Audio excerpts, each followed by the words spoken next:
오늘 말씀은 굉장히 심플합니다. 하나님의 은혜예요. 은혜. 사람이 어떻게 해야 바뀔 수 있습니까? 우리가 예수님을 믿고 정말 진지하게 거듭난 사람이라면 한번 진지하게 이 질문에 대해서 대답을 해야 됩니다. 사람이 무엇으로 바뀔 수 있을까요? 그 대답은요, 하나님의 은혜예요. 우리가 예수님을 만나도 정말 내가 변화받는다는 확신이 굉장히 적습니다. 왜 그렇습니까? 은혜를 많이 갈급하게 찾지 않아서 그렇습니다. 여러분, 은혜를 구하고요, 그 하나님께로부터 주신 은혜를 받으면 저희의 심령이 완전히 바뀔 수 있는 것입니다.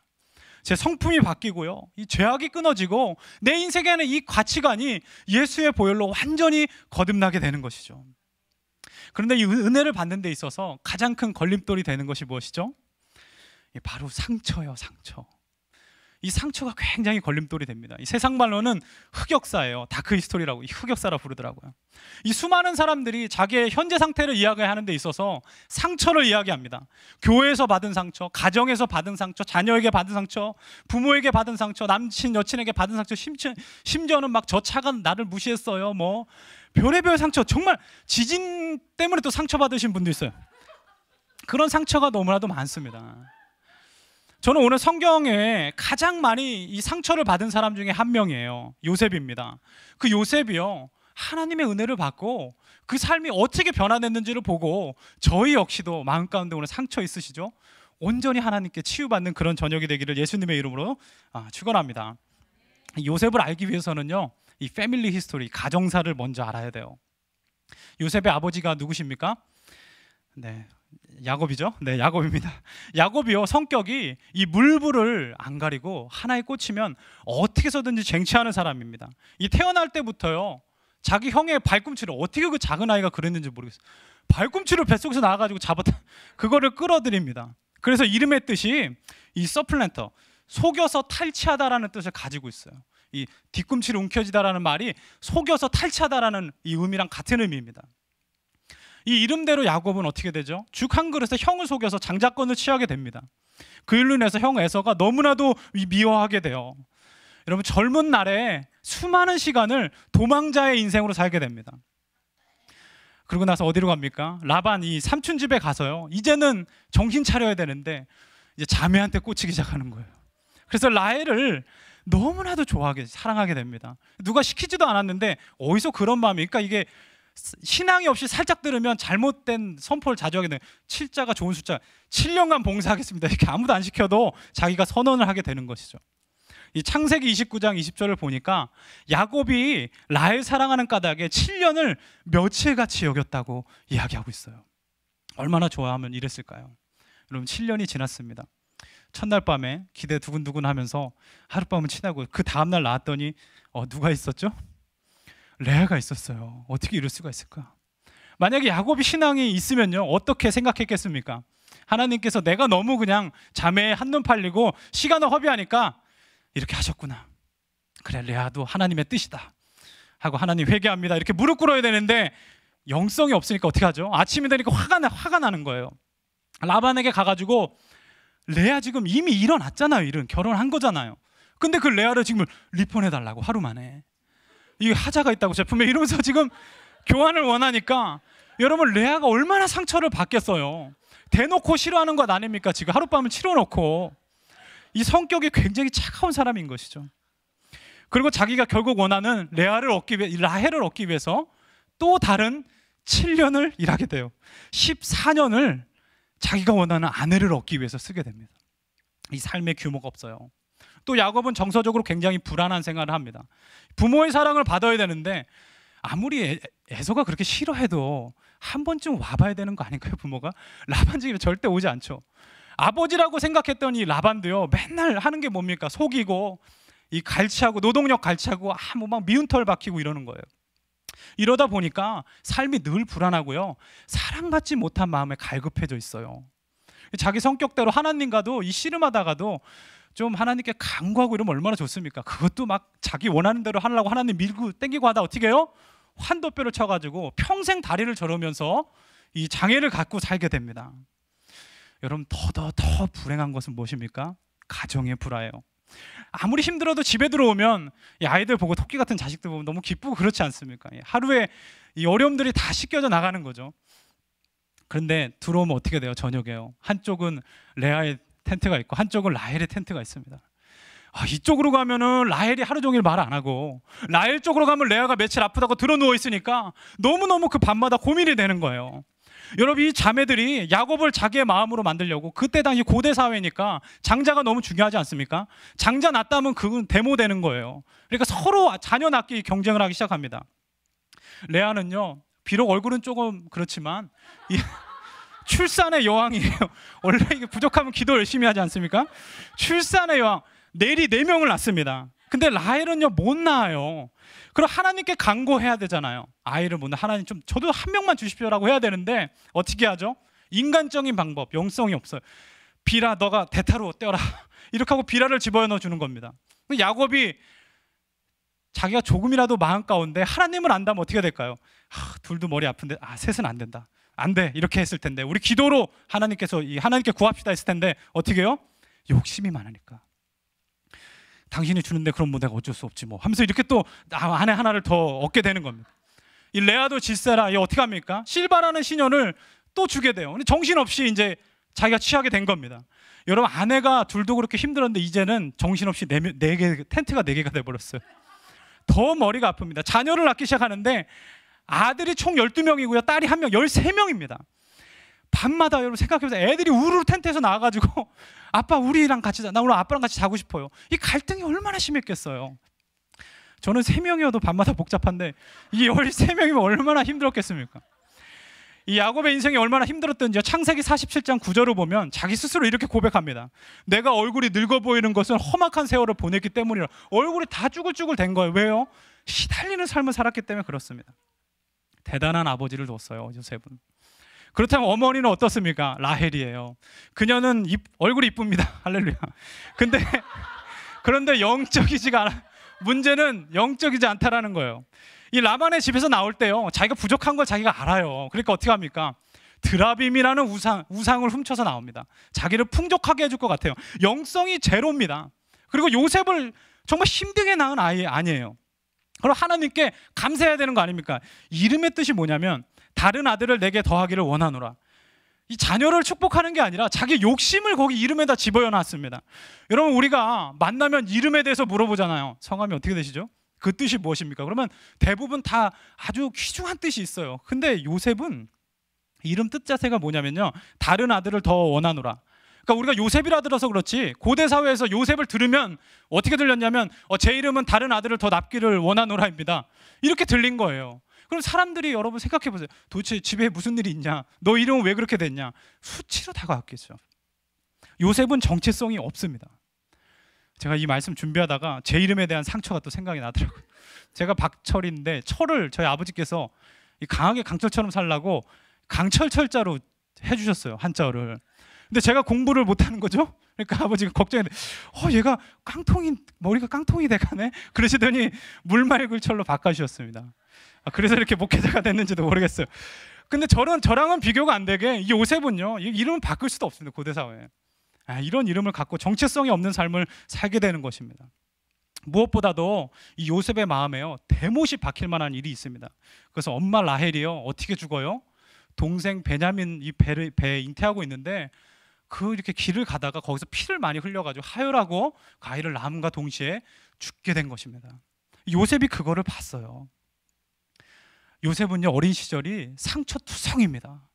정말 가득가득 이 이민 생활의 죽음의 그림자로 들여져 있어요.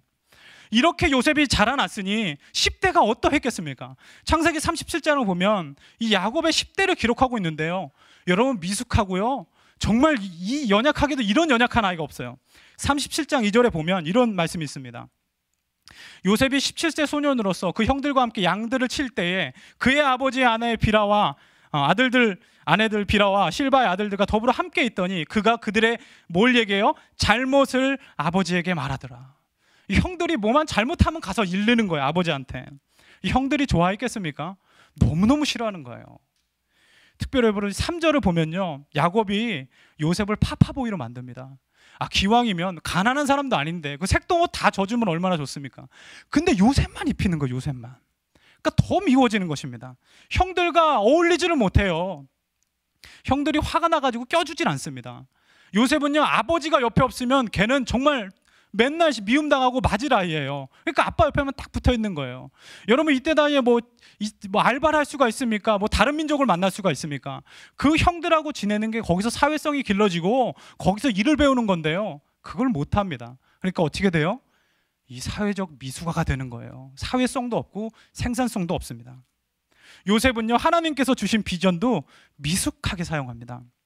이 37장 5절부터 11절까지 보면 야곱이 두 가지의 꿈을 꾸죠. 이 형들 몇 집단이 인사하는 거예요. 그러니까 막 자랑합니다. 당신들은 결국 나한테 다 인사할 사람들이야. 이렇게 얘기를 하면 너무너무 밉잖아요. 그리고 또 꿈을 꿨는데 해와 달과 별들이 다 나한테 절을 했다고. 내가 해석은 얘기 안 했는데 알아서 생각하시고 고개 숙이라 이거죠. 지금 자기한테 하나님께서 주신 비전을 자기의 교만, 프라이드로 사용하고 있는 거예요. 17세의 요셉은요, 하나님께서 절대 쓸 수 없는 사람입니다. 하나님께서 절대 쓸 수가 없어요. 요셉의 불행은 여기서 끝나지 않습니다. 더한 일이 앞으로 기다리고 있어요. 그것은 뭐예요? 죽음입니다. 형들이요, 요셉을 얼마나 싫어했던지, 정말 싫어해도 이런 일이 생기나 몰라요. 꿈꾸는 자가 오는도다, 쟤를 죽이자, 이런 결정을 내려요, 그 형들이. 그래서 구덩이에다가 요셉을 밀어넣고 이제 굶겨 죽이기로 작정하는 겁니다. 이거 어떻게 죽이지? 이런 마음을 갖고 있는 거예요. 여러분, 우리가 말씀으로 읽고 귀로 들어서 그렇지, 세월호에서 만약에 나 거기 타지도 않았는데 누가 날 밀어넣고 거기서 죽는 거 그냥 내버려둔다고 생각해 보십시오. 그런데 간신히 구원을 받았다, 학을 뛸 겁니다. 다신 배 안 탈 거예요. 그 사람들이랑 어울리지도 않을 것입니다. 근데 이 형들은요, 죽이려고 마음 먹는 것뿐만 아니라 이스마엘 사람들에게 종으로 팔아버려요. 이스마엘 사람들이 종으로 부리냐? 그것도 아니고 더 나쁜 사람들, 애굽 사람들에게 얼마나 잔인합니까? 고대 애굽이. 그 사람들한테 종으로 또 이중으로 팔리게 됩니다. 요셉은 만신창이에요. 여러분, 이 정도 인생은요, 그냥 끝난 것입니다. 아무런 희망이 없어요. 이런 과거를 가진 요셉을 누가 치유할 수 있겠습니까? 그냥 죽지 않고 살아있는 것만 해도 감사한 것이죠. 그런데 창세기 39장을 보면 정말 이상한 일이 생깁니다. 이 39장 이후에 요셉은요, 그전 38장까지 요셉과는 완전히 다른 모습을 보여주게 돼요. 우리 창세기 39장 2절부터 3절 오늘 말씀인데요, 우리 중요하니까 다시 한번 읽도록 하겠습니다. 시작.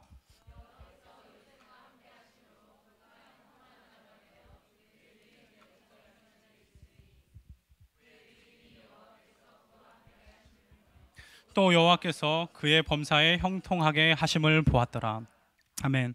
네, 3절, 4절, 5절은 저희가 읽지 않겠습니다. 그렇지만 2절부터 5절까지 요셉의 인생에서 한 번도 등장하지 않았던 단어들이 등장합니다.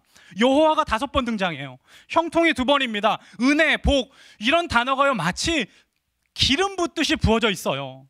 여러분, 이것이 무엇을 말합니까? 요셉의 상황은 최악입니다. 그런데 하나님께서 은혜를 강권적으로 부어주시니까 요셉의 인생이 완전히 달라지게 된 것입니다. 저희 삶은 2가지 중 하나입니다. 여러분 기억하세요. 38장까지의 인생이 있어요. 상처 가운데 빠져 헤매다가 끝나는 인생이 있습니다. 그렇지만 39장 하나님의 은혜로 39장 새로운 인생을 쓰는 그런 인생이 있다는 것입니다. 그럼 저희 가운데 궁금한 이 질문점이 생기죠. 그렇다면 도대체 요셉이 어떻게 38장에서 39장을 넘어갈 수 있었냔 말이에요. 그 해답이 시편 105편 17절부터 19절까지 나와 있습니다. 우리 다 같이 한번 읽어볼까요? 시작. 종으로 팔렸도다. 그 발이 착거에 상하며 그의 몸이 쇠사슬에 매었으니 곧 여호와의 말씀이 응할 때까지라. 그 말씀이 저를 단련하였도다. 아멘. 여러분, 이 말씀이 무슨 뜻입니까? 요셉이 그전에는 한 번도 하나님을 불러보지 않습니다. 하나님을 찾지도 않아요. 그런데 자기의 삶 가운데 상처투성이고 이 죽음 앞에 서니까 이전까지 듣기만 했던 하나님을 이제는 눈으로 보나이다, 직접 경험하게 된 것입니다. 여러분, 하나님께서 살려주시지 않으면요, 요셉은 죽을 수밖에 없어요. 그전까지 아버지를 통해서 들었던 그 구원의 하나님, 치유의 하나님, 고생 안 할 땐 몰라요. 그렇지만 자기가 종으로 팔리고 죽을 뻔한 위기를 겪으면서 어떻게 해요? 그 하나님의 살아계심을 놓고 간절히 기도했을 때 하나님께서 살려주신 것입니다. 여러분, 말씀의 이 단련은요, 연단은 이렇게 시작하는 것입니다. 하나님의 말씀 붙들고 불가능한 상황 가운데서도 하나님 끝까지 신뢰하고 그 하나님의 역사를 경험하면 그것이 곧 말씀의 연단을 받는 것입니다. 우리가 평안할 때 주님이 누구인지 몰라요. 그렇죠. 위기 상황이 되면 하나님이 누구인지 깨닫게 되는 것입니다. 여기 계신 대부분의 분들은 한국에서 오신 1세대나 1.5세대들입니다. 한국에서 이민 오실 때 마음이 기억나세요? 처음 비행기 타셨을 때 아무것도 모르고 그 두려운 마음 가운데 하나님께 뜨거운 기도 드렸던 거 기억나십니까? 처음에 비즈니스 오픈하셨을 때요, 영어에 대한 부담감이 있어도 첫 손님 기다리면서 두근두근한 마음에 하나님께 간절히 기도했던 것 기억이 나십니까? 그때가 혹시 하나님의 은혜가 가장 뜨겁지 않았습니까? 그리고 그때 그런 마음으로 내 삶 가운데 많은 변화가 있지 않았어요? 그런데 그 뜨거운 하나님의 은혜는 지금 어디에 있습니까? 우리 마음 가운데 동일하게 남아 있습니까? 아니면 온데간데 없이 사라져 버렸습니까? 요셉처럼 우리 삶의 어려움을 만나면요, 우리의 심령이 가난해집니다. 심령이 가난해지는 게 저희의 키워드예요. 심령이 가난한 자는 복이 있습니다. 천국이 그들의 것이며, 애통하는 자는 복이 있나니 그들이 위로를 받을 것이며, 마음이 청결한 자는 복이 있나니 그들이 하나님을 볼 것임이라. 우리 가운데요, 애통한 마음이 있고요, 정말 막 하나님 앞에 심령이 가난하고요, 그런 마음 가운데 기도하면서 정결한 삶을 살면 하나님을 정확하게 보게 되고 결국 그것을 통해서 하나님을 만나는 은혜를 갖게 된다는 사실입니다.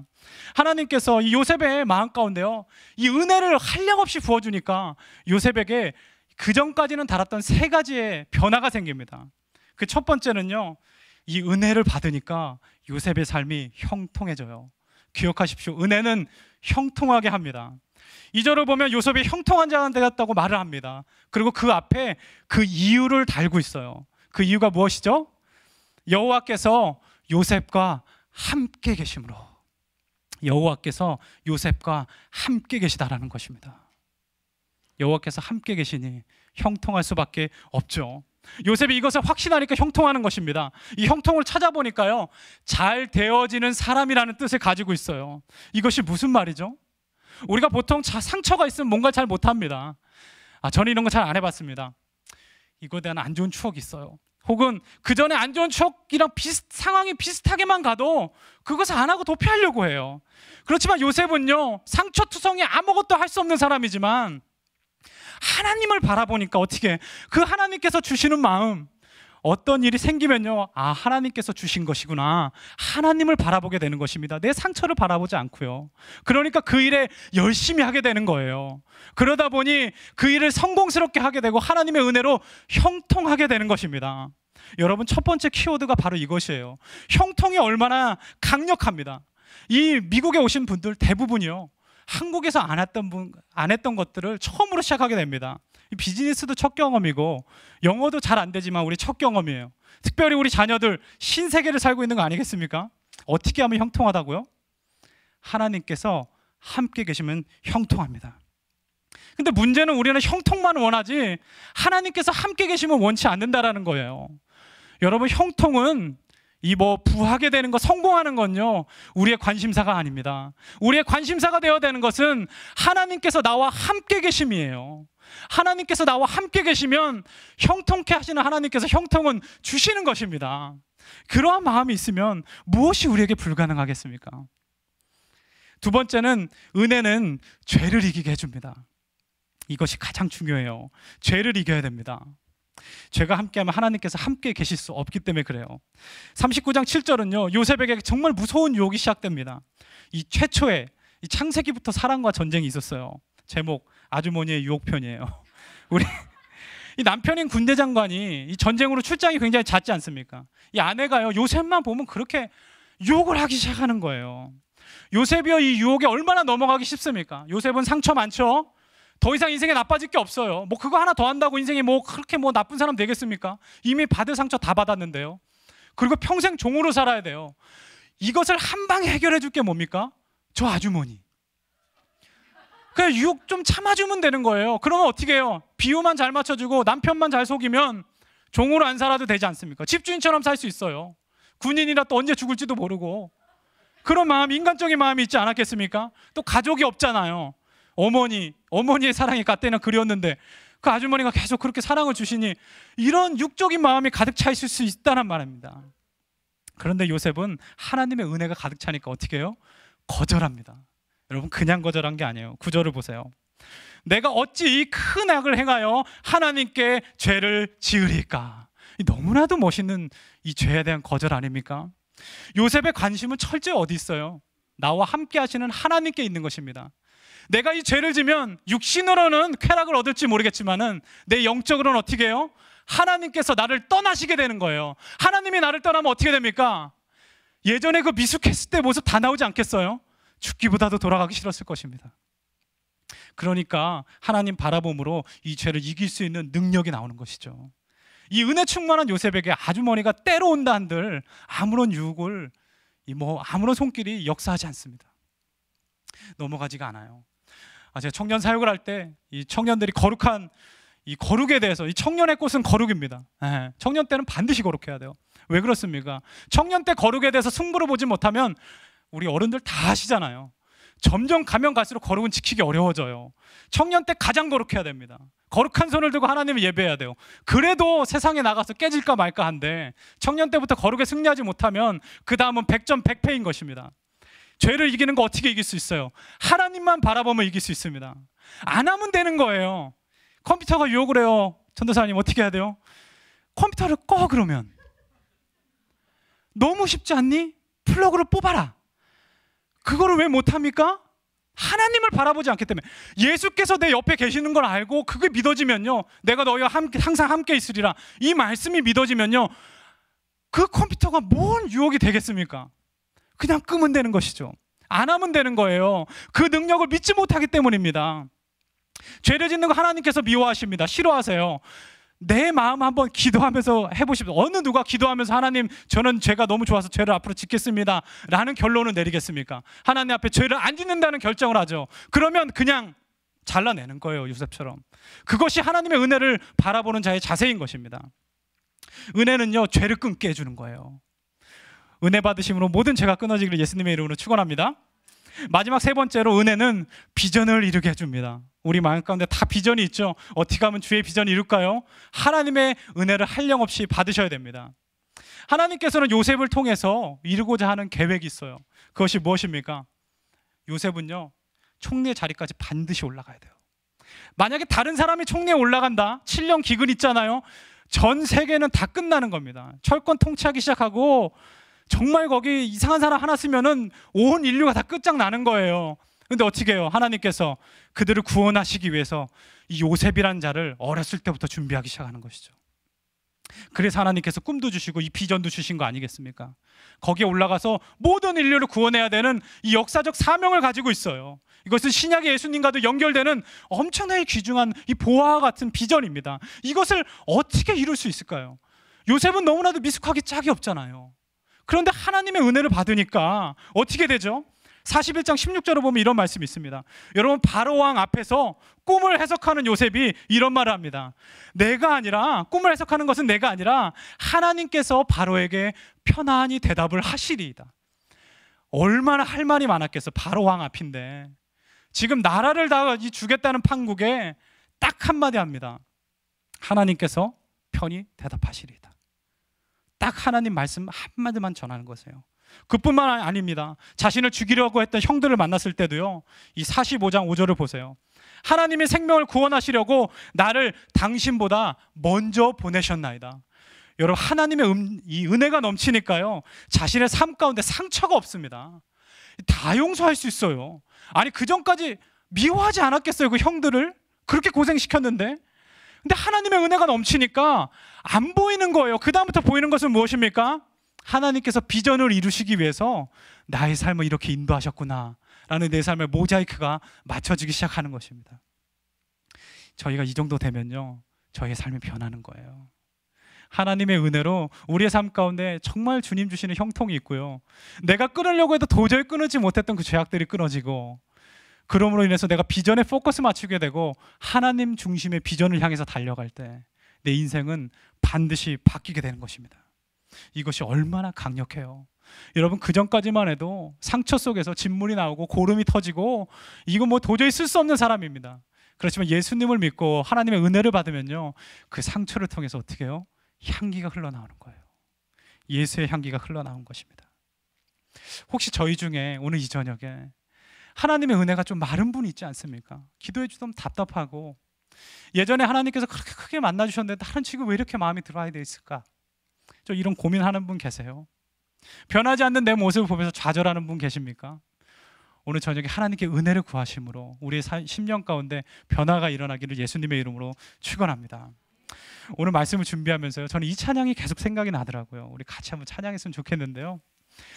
우리 가사가 그렇습니다. 나를 지으신 이가 하나님, 나를 부르신 이가 하나님, 나를 보내신 이도 하나님, 나의 나 된 것은 다 하나님의 은혜라.